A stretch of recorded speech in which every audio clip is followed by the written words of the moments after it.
All right, so we are now into September of 2024, and I thought I'd go through some of the stats on Rent from a Villager. If you don't know, Rent from a Villager is sort of the premier rental site for the villages for landlords.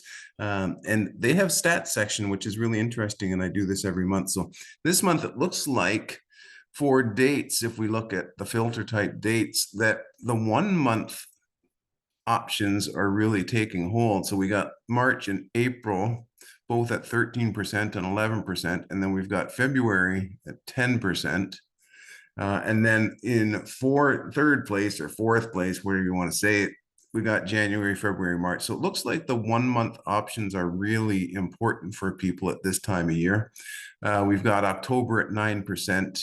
January's lagging a bit. It seems like January is always the 1 month that's tougher to get, especially like with December is way down. But January is that month that people are still undecided. But January, February, March is still high.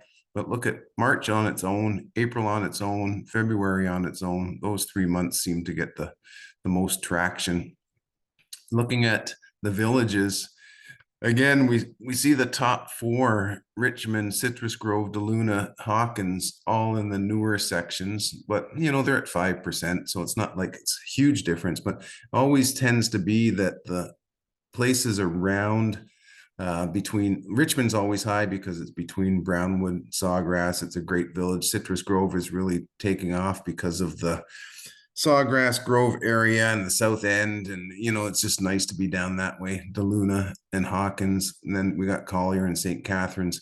But for the most part, they're all under 5%. So there's a wide variety of people choosing different villages. It looks like even the lowest, Ashland at 2%, isn't that much difference. But Richmond's still holding top spot because it's the village that most people like to be in. Property type, again, we're looking at villas. Courtyard villas and patio villas are the top two. That hasn't changed at all over the years. Regions is starting to make a little bit of a change. We've got Sumter Landing still leading the pack in Brownwood, and then Brownwood Fenny area, and then Sawgrass has really come along at 13%. So looks like if you are near a town square, Sumter Landing, Brownwood, Sawgrass, you're going to be more desirable than other areas. It is interesting to see that the Eastport area is up at 7%. Even though there's not much over there yet, it will be a really happening area. And I can see that this Eastport area will definitely make strides to gaining traction over the next 6 months or so. Special features always is interesting to see because the top three are long-term, minimum 1 year, pets allowed, and golf cart. The pets allowed and golf cart has been consistently high. This long-term, it's interesting to see that because on the forums, there's always people looking for long-term and not getting renters. And yet the stat tells us that, the people that are looking are out there, 29% of the people for special features. So interesting to see that sort of difference on the forums compared to what people are actually looking for. So I don't know if it's because rents are too high and people can't afford them or what the situation is, but there's definitely a desire for people to go long term.